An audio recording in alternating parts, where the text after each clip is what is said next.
ตากแดดหน้าดำสบายดีจ้าพี่น้องสวัสดีสุขุสุคนกับพี่น้องข้างหลังคือบ้านสวนพันลาแนมไปเด่นอยู่ดิไปขี่รถผ่านก็ซื้อหูดอกกับบ้านพันลาหลังนี้พอทางเขาเป็นสีขาวปากกาเบิดโซนเบิดเมืองไซบุตรทองหรือแข่งสันนิเขตนี่คือสิบุมีเพื่อนหลังใดเห็ดกำแพงต้นไม้คือข่อยดอกนี่เด็กข่อยกำแพงต้นไม้กำลังเขียวงามอาจจะมีมันนะมันหดน้ำกำแพงต้นไม้สูมือเนาะที่จริงอ่ะต้นไทรเกาหลีนะบัดมันใหญ่มามันอยู่โตกับเอาหดเดือนละเถื่อก็ได้ต้นใหญ่คันเลยไปหาอันนี้ก่อนพี่น้องไปหาปวกให้ปลาอีกก่อนปลาเฮ็ดนี่เหลือแต่ซ้ำนี่เด้พระเจ้า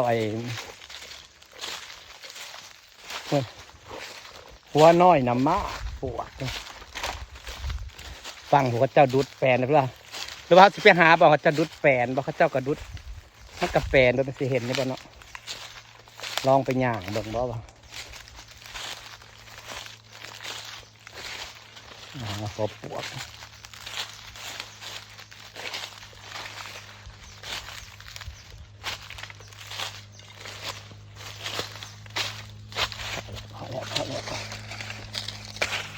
ขึ้นมาอันนี้คือปวกราคา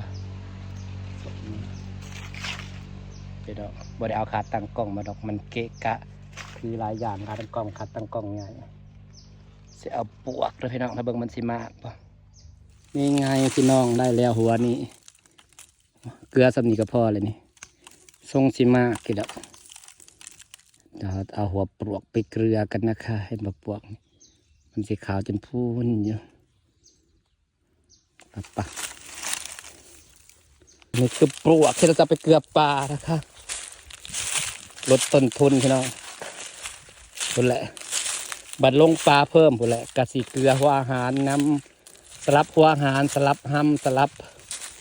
ห้ำยันบกกินยุบปลาหมูนะหัวอาหารแล้วก็สลับปลวกสลับไวเชอรี่น้ำเดี๋ยวไปบ้านเตรียมมาลาไปขอซื้อไวเชอรี่นั่นเจดอกใหม่เพิ่นมาเกลือป่าก็แต่ช่วงนี้เกลือปลวกไปก่อนจ้าหาหล่อหาแถวที่ละปลวกพี่น้องมันเบิดเท่านี้กับไปหล่อหาแถวใหม่อื่นอย่างที่ไปหล่อหาบอกเขาเจ้าดุดหนักเติบจะได้เอาเสียมซับแบกไปเลยจ้าประหยัดค่าใช้จ่ายพี่น้องเลี้ยงปลาหมูไว้ขายปลาหมูนั่งถาม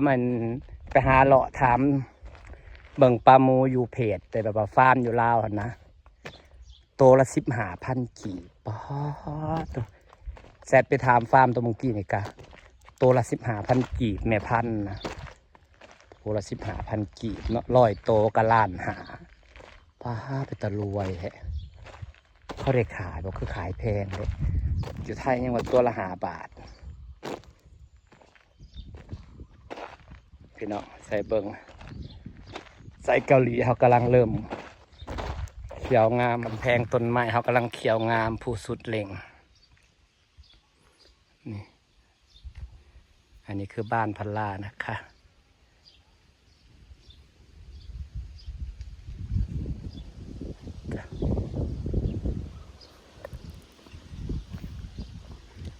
ส่งจะไว้สมีลาปลายฟ้าให้เขาพายหางเมื่อวานเขาก็ได้เปลี่ยนกระถางต้นไม้มั้งใส่เกาหลีเขียวงามสุดเล่ง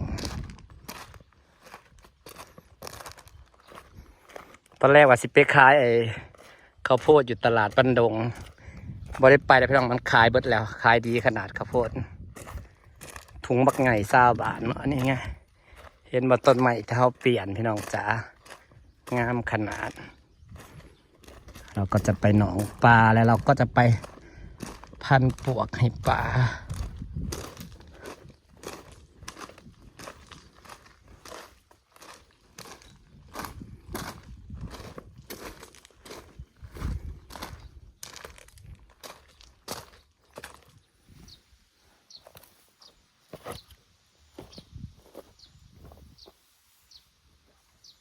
บายดีเครื่องหนึ่งแล้วจ้ะพี่น้องปวกนะมากมาก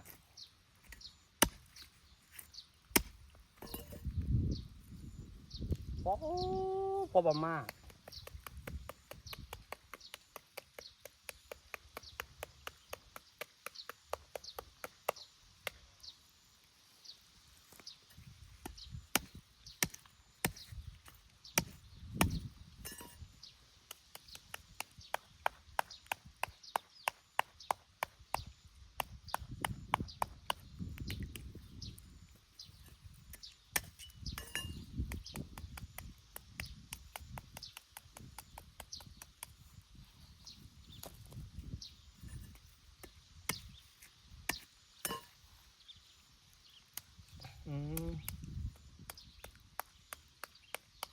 ลดต้นทุนเอาปวกมาเกลือพี่น้อง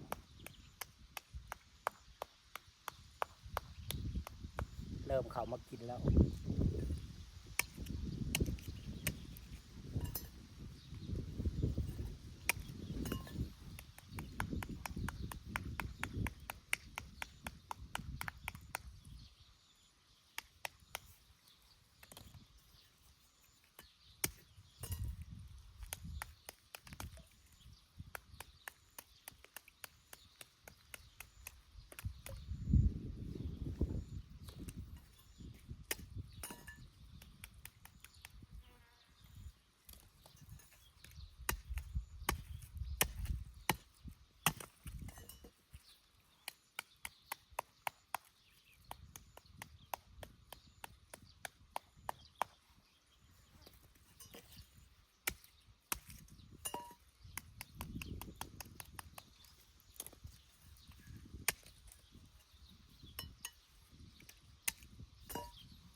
ตั้งมากลิบปวก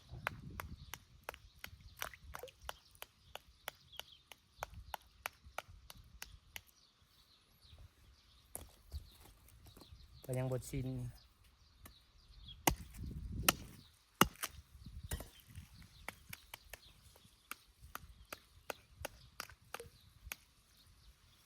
พอแหละเอาไว้เกลือมืออื่นลายแล้ว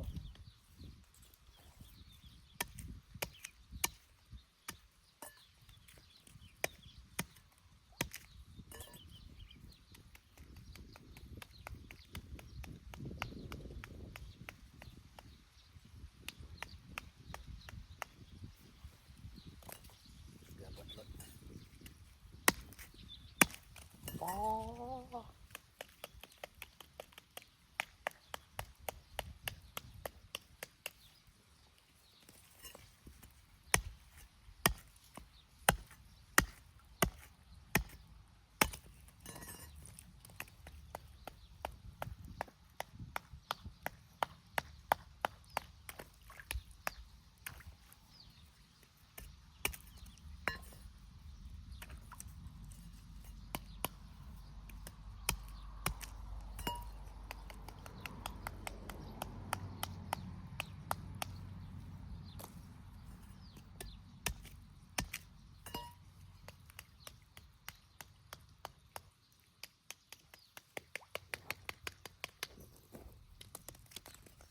เราจะเก็บไปทิ้งรอรุดไปแล้ว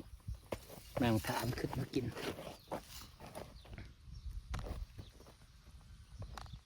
แต่เรานั่งรอมันขึ้นมากินก่อนข้าวเป็นแผ่นเดียว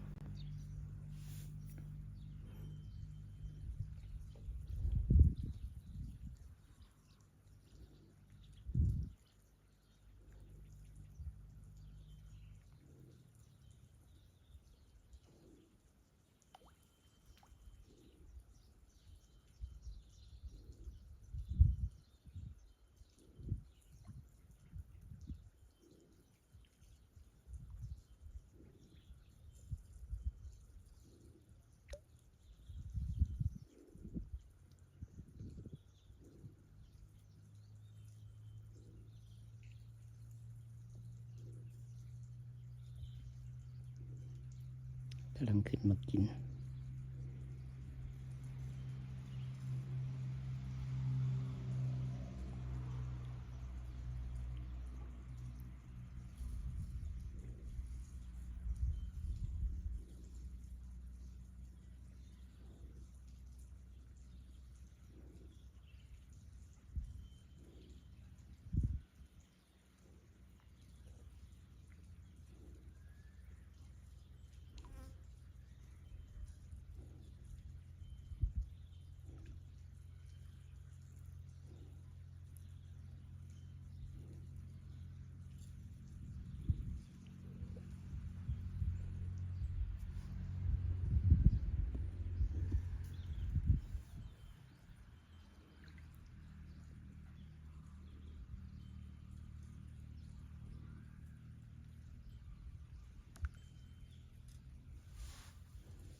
พาบรรยากาศไปสันนี้เด้อจ้ะพี่น้องจ้ะ